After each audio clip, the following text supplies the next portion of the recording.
Hello dear students, कैसे हैं आप लोग। बच्चों, आज हम लोग पढ़ेंगे कक्षा 9 की विज्ञान का अध्याय 8 गति, इसका भाग 2। भाग 1 हम पढ़ चुके थे, आज पढ़ेंगे भाग 2। बच्चों, इस अध्याय के पार्ट 1 में हमने गति अवस्था, विराम अवस्था, अदिश राशियाँ, सदिश राशियाँ, गति के प्रकार जिसमें एक समान गति, असमान गति, दूरी तथा विस्थापन के विषय में पढ़ लिया था। हमारा अगला टॉपिक आता है चाल। देखिए, चाल एक अदिश राशि है। अदिश राशि और सदिश राशि हम पढ़ चुके हैं। अदिश राशि अर्थात ऐसी राशि जिसमें केवल संख्यात्मक मान की आवश्यकता होती है, दिशा की आवश्यकता नहीं होती। और सदिश राशि अर्थात वेक्टर राशि ऐसी होती है जिसमें परिमाण के साथ साथ अर्थात संख्यात्मक मान के साथ साथ दिशा की भी आवश्यकता होती है। जैसे हमने पिछले वीडियो में उदाहरण देखा था कि दूरी और विस्थापन में दूरी एक अदिश राशि है और विस्थापन एक सदिश राशि होती है।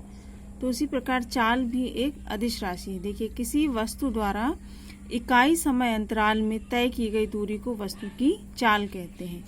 वस्तु कितने समय में कितनी दूरी तय करती है, वही वस्तु की चाल निर्धारित करती है। चाल का सूत्र होता है चाल बराबर दूरी बटे समय अंतराल या v बराबर s/t। यहाँ पर s जो है दूरी को व्यक्त करता है। चाल एक अदिश राशि है जिसका मात्रक मीटर बटे सेकंड या मीटर प्रति सेकंड होता है। मीटर बटे सेकंड क्यों? क्योंकि दूरी का मात्रक मीटर होता है और समय का मात्रक सेकंड होता है, तो मीटर बटे सेकंड।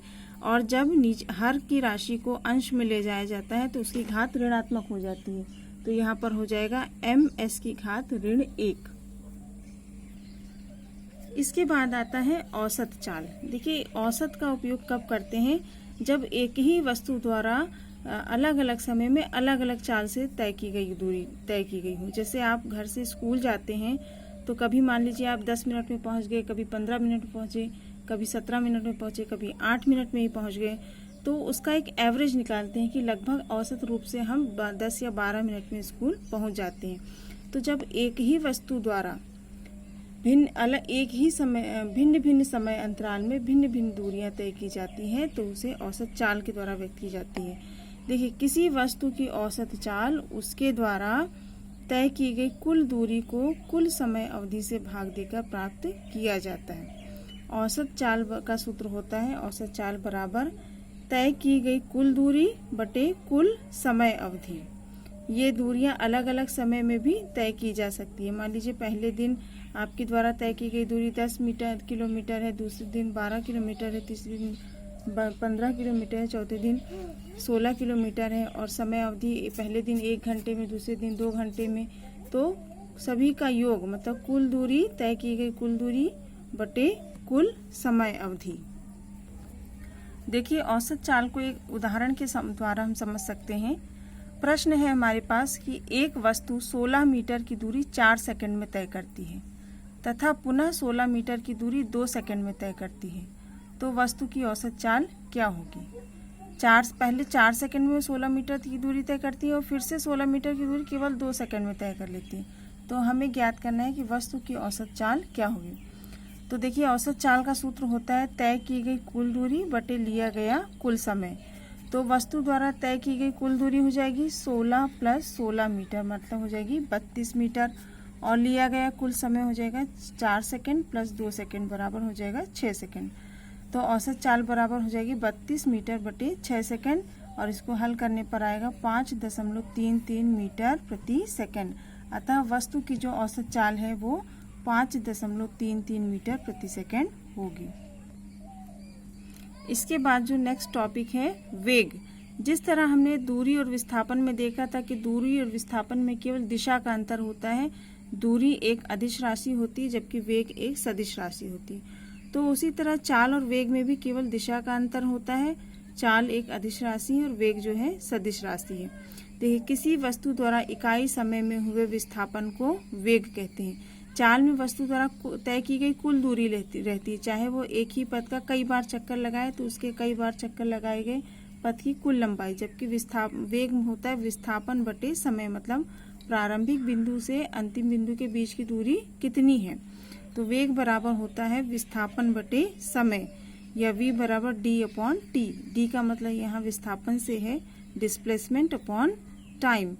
वेग एक सदिश राशि है और इसका मात्रक मीटर प्रति सेकंड ही होता है। जैसा कि चाल का मात्रक होता है मीटर प्रति सेकंड, उसी तरह वेग का मात्रक भी मीटर प्रति सेकंड ही होता है।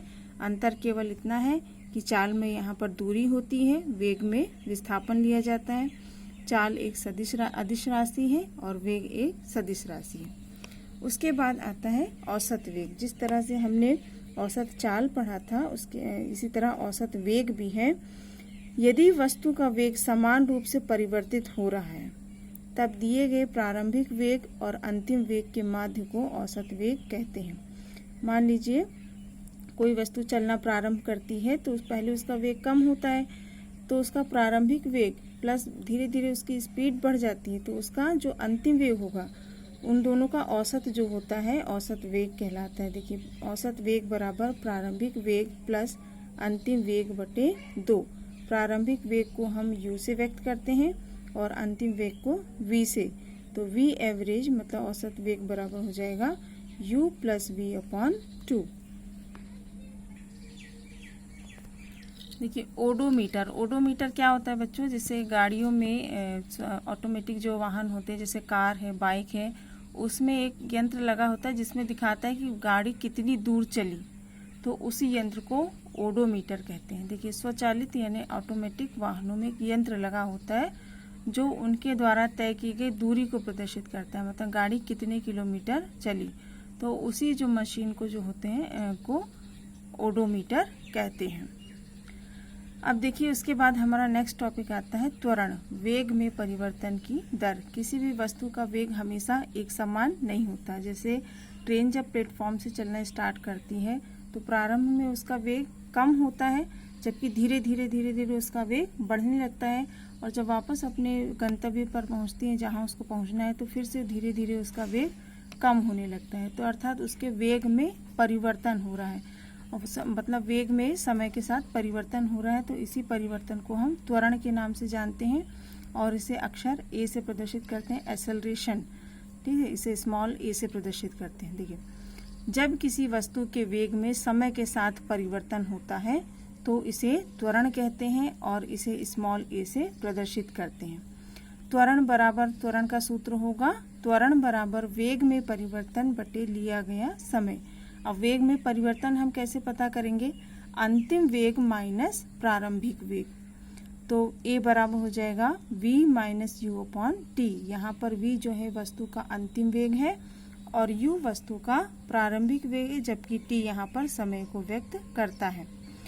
त्वरण का मात्रक मीटर बटे सेकंड की घात 2 या मीटर सेकंड की घात ऋण 2 होता है। अगर हम बटे का चिन्ह हटा देंगे, अपॉन का साइन हटा देंगे, तो उसकी घात ऋणात्मक हो जाएगी, क्योंकि जब हर वाली राशि को या डिनोमिनेटर को न्यूमरेटर में लाते हैं तो उसकी घात जो होती है अगर प्लस में है तो माइनस में हो जाती है, माइनस में है तो प्लस में हो जाएगी। तो यहाँ पर मीटर बटे सेकंड की घात 2 भी लिख सकते हैं या मीटर सेकंड की घात ऋण 2 भी लिख सकते हैं। तो त्वरण बराबर होता है वेग में परिवर्तन बटे लिया गया समय, और वेग में परिवर्तन हम अंतिम वेग माइनस प्रारंभिक वेग से निकालते हैं। अंतिम वेग माइनस प्रारंभिक वेग बटे टी। देखिए, जब वस्तु का वेग समय के साथ बढ़ता है तो उसे धनात्मक त्वरण होता है। जैसे ट्रेन जब स्टेशन से छूटती है तो पहले उसका वेग धीरे होता है, कम होता है, धीरे धीरे उसका वेग बढ़ने लगता है। तो जब वस्तु का वेग समय के साथ बढ़ रहा है, मतलब ट्रेन का वेग जो है समय के साथ बढ़ रहा है, तो उसमें जो उत्पन्न त्वरण है वो धनात्मक होगा। और जब वस्तु का वेग समय के साथ घटता है तो उत्पन्न त्वरण उसमें ऋणात्मक होगा। जब ट्रेन जो है वापस दूसरे स्टेशन की ओर पहुंचने वाली होती है तो धीरे धीरे उसका वेग कम होने लगता है, अर्थात उसके वेग में समय के साथ परिवर्तन तो हो रहा है। और कैसा परिवर्तन हो रहा है? ऋणात्मक परिवर्तन हो रहा है, मतलब नेगेटिव चेंज हो रहा है, तो उसमें उत्पन्न त्वरण जो होगा ऋणात्मक होगा। जिस तरह एक समान गति और असमान गति पढ़ा था हमने, उसी तरह एक समान त्वरण और असमान त्वरण भी होता है। यदि कि एक वस्तु सीधी रेखा में चलती है और इसका वेग समान समय अंतराल में समान रूप से घटता या बढ़ता है तो वस्तु के त्वरण को एक समान त्वरण कहते हैं। जैसे मान लीजिए कोई वस्तु जो है चलना प्रारंभ की और पहले सेकंड में उसका वेग 2 किलोमीटर प्रति घंटे बढ़ा, दूसरे सेकंड में भी उसका वेग 2 किलोमीटर प्रति घंटे बढ़ा, तीसरे सेकंड में भी उसका वेग 2 किलोमीटर प्रति घंटे की स्पीड से वो बढ़ती ही जा रही है। तो इस तरह का त्वरण जो होगा एक समान त्वरण कहलाता है। जैसे उदाहरण देखें तो स्वतंत्र रूप से ऊपर से नीचे गिर रही वस्तु में एक समान त्वरण होता है। यदि एक वस्तु को ऊपर से काफ़ी ऊंचाई से यदि नीचे गिराया जाए तो उसका वेग धीरे धीरे बढ़ता जाता है और उसका वेग जो होता है एक समान रूप से बढ़ता है। ऐसा नहीं होता है कि आधी दूर वो बहुत तेज़ स्पीड से आएगी और आधी दूर थोड़ी कम स्पीड से आएगी। उसके वेग में परिवर्तन होगा और वो लगातार एक समान रूप से बढ़ता जाएगा, अर्थात उसमें एक समान त्वरण उत्पन्न हो रहा है।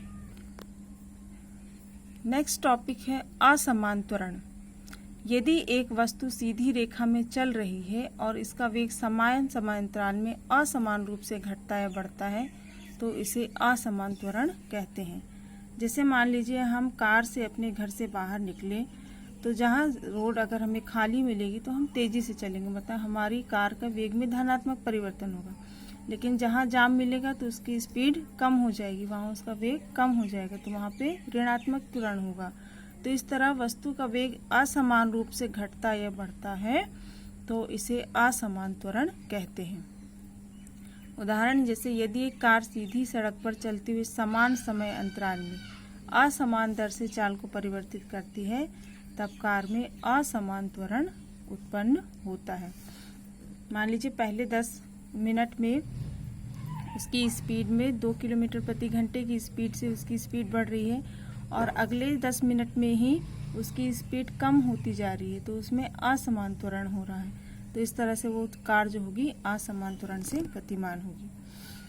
इसके बाद जो आपके सिलेबस में नेक्स्ट टॉपिक है गति का ग्राफीय प्रदर्शन। इसको मतलब गति को हम ग्राफ पेपर पे किस तरह से प्रदर्शित कर सकते हैं, तो इसमें हमें 2 प्रकार की ग्राफ पढ़ना है। पहला है दूरी समय ग्राफ और दूसरा है वेग समय ग्राफ। दूरी समय ग्राफ भी 2 प्रकार के हैं।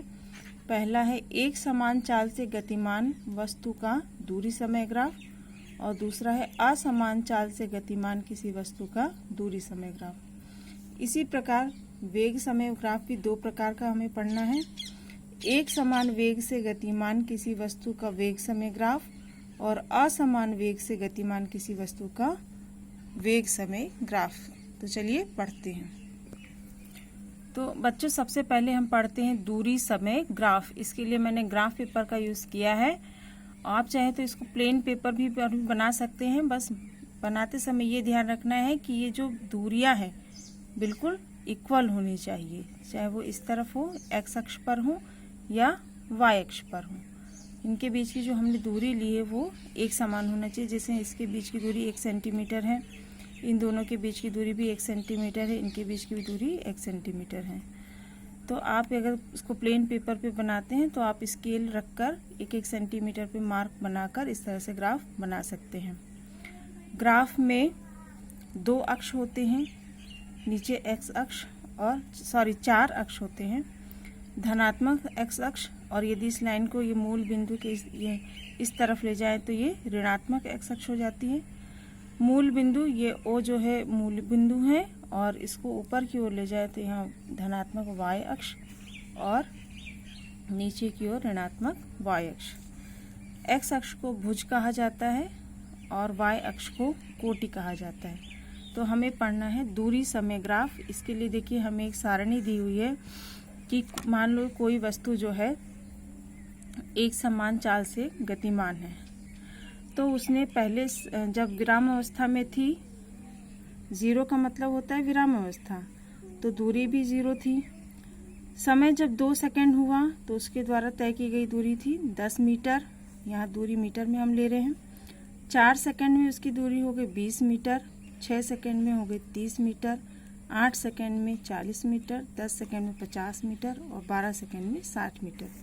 आप यहाँ देख सकते हैं कि समय में जो है 2-2 सेकंड का अंतराल है, मतलब समान समय अंतराल है, और तय की गई दूरी में 10-10 मीटर का अंतर है, मतलब समान समय अंतराल में वह समान दूरी तय कर रही है। इसका अर्थ है कि यह एक समान चाल से गतिमान किसी वस्तु का आंकड़े हमें दिए गए हैं और हमें इसका ग्राफ बनाना है।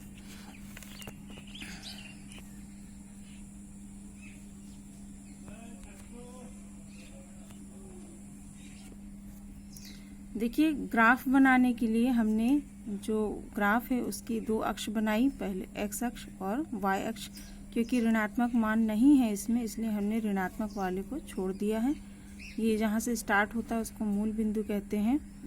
एक्स अक्ष पर हमने समय लिया है, यहाँ पर 0 लिखा और इनको बराबर समान भागों में बांट लिया, 2, 4, 6, 8, 10, 12। देखिए प्रत्येक में 2-2 का अंतर है। इसी तरह दूरी को हमने वाई अक्ष पर लिया, यहाँ पर लिखेंगे दूरी और उसका मात्रक मीटर हमने लिखा, और इसको भी समान भागों में 10, 20, 30, 40, 50, 60 मतलब 10-10 मीटर के भागों में बांट लिया। अब ग्राफ खींचने के लिए देखिए, दूरी, समय जब 0 था तो दूरी कितनी थी? 0 थी।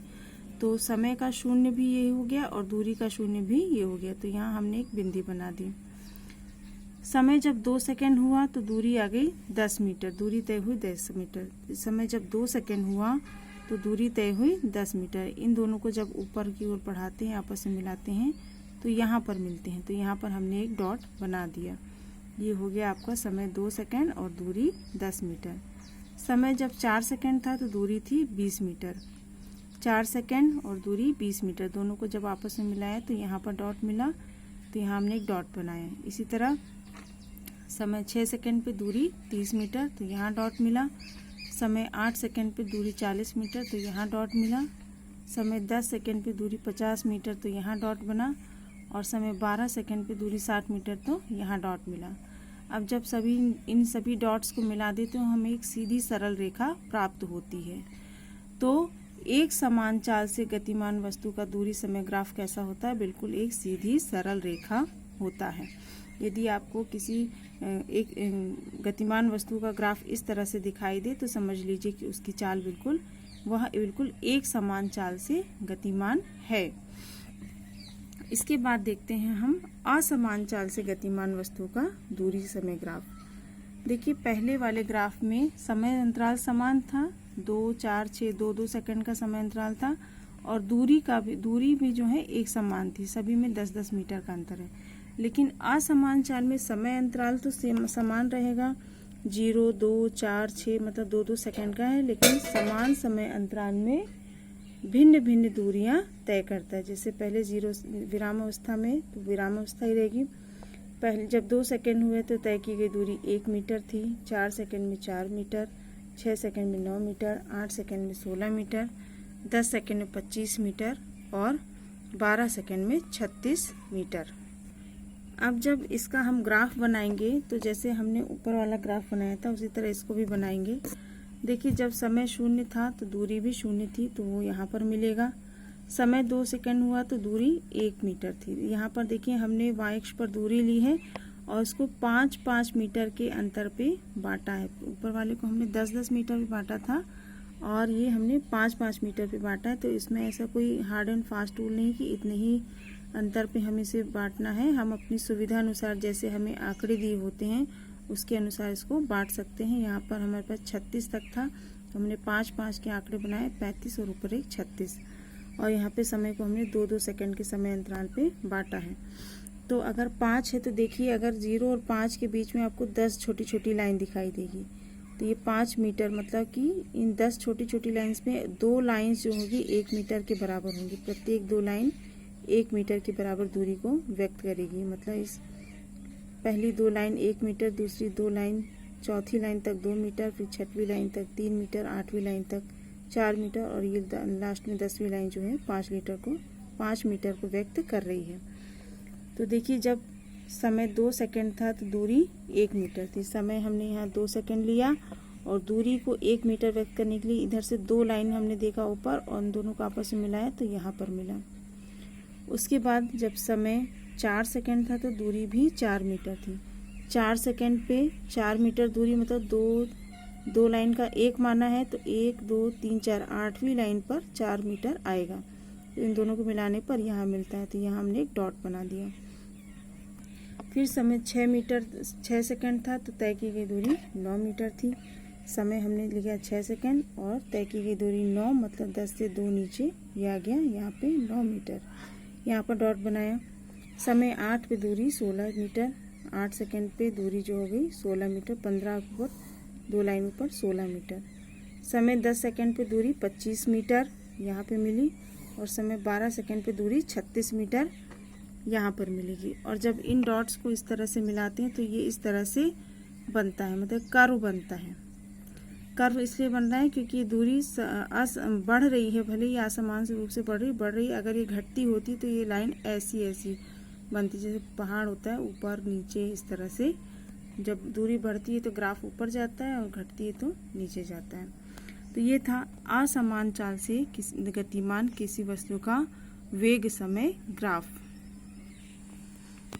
इसके बाद आता है वेग समय ग्राफ। जिस तरह दूरी समय ग्राफ हमने बनाया था उसी तरह वेग समय ग्राफ भी बनेगा।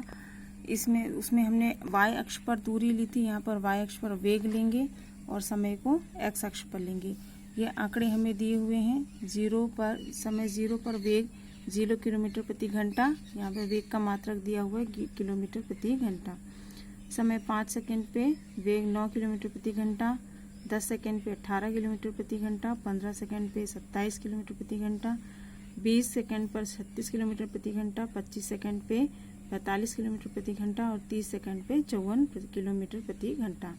तो आप समय में भी देख सकते हैं कि समान अंतर है, 5-5 सेकंड का अंतर है, और दूरी में 9 किलोमीटर प्रति घंटे का अंतर है। मतलब समय में भी समय अंतराल समान है और दूरी का अंतराल भी बिल्कुल समान है, अर्थात यह एक समान वेग से गतिमान वस्तु का वेग समय ग्राफ बनेगा। देखिए 5 सेकंड पे यहाँ हमने दूरी को 0, 5, 10, 15, 20, 25, 5-5 सेकंड के अंतर पे बांट लिया है, और वेग को 10, 20, 30, 40, 50, 60 ऐसे अंतर पे बांटा है। तो जब दूरी 5 सेकंड थी तो वेग था इसका 9 किलोमीटर, तो यहाँ पर 10 है, मतलब वेग इससे एक कम 9 हो जाएगा। 10 सेकंड पे 18, 10 पे 18, 15 पे 27, दोनों को मिलाएं तो यहाँ मिलेगा 27, 20 पर 36 यहाँ मिलेगा, 25 पर 45 यहाँ मिलेगा और 30 पर 54 यहाँ मिलेगा। इन डॉट्स को इस तरह से मिलाएंगे तो हमें एक सीधी सरल रेखा प्राप्त होगी। तो इसका अर्थ है कि एक समान वेग से गतिमान किसी वस्तु का वेग समय ग्राफ जो है हमें एक सरल रेखा के रूप में प्राप्त होता है। इसके बाद आता है असमान वेग से गतिमान किसी वस्तु का वेग समय ग्राफ। यदि मतलब किसी वस्तु का वेग समान समय अंतराल में अलग अलग वेग से गतिमान है, जैसे समय अंतराल यहाँ भी समान है, 5-5 सेकंड का अंतर है, लेकिन वेग का अंतराल समान नहीं है। 0, 10, 12, 8, 5, 30, 45। आपने देखा कि पहले 2 समय अंतरालों में वेग बढ़ा, उसके बाद कम हुआ, फिर बढ़ा। तो यहाँ पे 0 पे 0, 5 पर 10, 10 पर 12 तो यहाँ पर मिलेगा, 15 सेकंड पे 8 तो यहाँ मिलेगा, 20 सेकंड पे 5 यहाँ मिलेगा, 25 सेकंड पर 30 यहाँ मिलेगा और 30 सेकंड पे 45 यहाँ मिलेगा। और इन डॉट्स को मिलाते हैं तो कुछ इस तरह से कर्व प्राप्त होता है। जहाँ पर लाइन ऊपर जा रही है उसका मतलब वेग बढ़ रहा है, और अगर लाइन नीचे आ रही तो वेग घट रहा है। वेग का लाइन का स्लोप कम हो रहा है तो इसका मतलब होता है कि वस्तु जो है गतिमान है उसका वेग कम हो रहा है। तो इस तरह से हमने पढ़ा दूरी समय ग्राफ और वेग समय ग्राफ। इसके बाद बच्चों जो नेक्स्ट टॉपिक है वो है गति के समीकरण। गति के देखिए 3 समीकरण होते हैं। पहला समीकरण है v बराबर u प्लस ए टी, दूसरा समीकरण है s बराबर U T plus half A T square, और तीसरा समीकरण है 2as बराबर v square minus you square. ये जो तीनों समीकरण है उसमें u जो है वस्तु का प्रारंभिक वेग है, v वस्तु का अंतिम वेग है, t समय अंतराल है, s वस्तु के द्वारा तय की गई दूरी है और a जो है वस्तु में उत्पन्न त्वरण है। बच्चों आपके क्लास 9th के सिलेबस में केवल ये 3 समीकरण है। इन तीनों समीकरणों का हमें केवल प्रयोग करना है, इनका निगमन हमें नहीं करना है। यदि आप लोग इसका निगमन भी समझना चाहते हैं तो उसका हम अलग से वीडियो बना देंगे।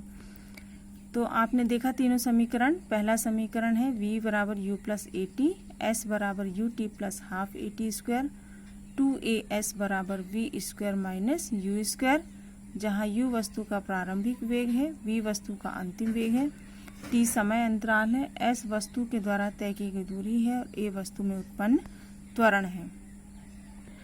इसके बाद जो आपका लास्ट टॉपिक है वो है वृत्तीय गति। वृत्तीय गति हमने पढ़ा था कि जब कोई वस्तु किसी वृत्ताकार पथ पर चक्कर लगाती है तो उसी गति को वृत्तीय गति कहते हैं और हमें इसमें पढ़ना है केवल एक समान वृत्तीय गति।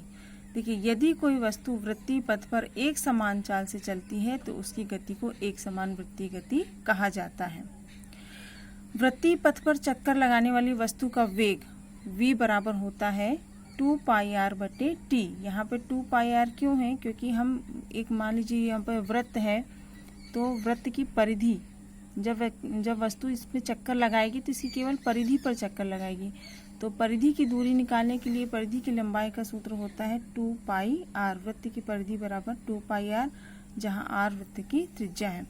तो वृत्तीय पथ पर चक्कर लगाने वाली वस्तु का वेग v बराबर 2 पाई आर बटे टी। अब देखिए, वृत्तीय गति को हम इस तरह से समझ सकते हैं, जैसे मान लो कि कोई एथलीट है, वो एक आयताकार पथ पर चक्कर लगा रहा है। तो A से B पर जाएगा, B से C पर, C से D पर, इसके और D से पुनः A पर। तो इस आयताकार पथ पर चक्कर लगाने के लिए उसको कितनी बार दिशा चेंज करनी पड़ेगी? 1 2 3 4, 4 बार चेंज करनी पड़ेगी। अब यदि हम इसी पथ की भुजाएं और बढ़ा दें, मान लो इसको षटकोणीय पथ बना दें, अब इसकी 6 भुजाएं कर दें, तो इस पथ पर चक्कर लगाने के लिए उसको 6 बार अपनी दिशा चेंज करनी पड़ेगी।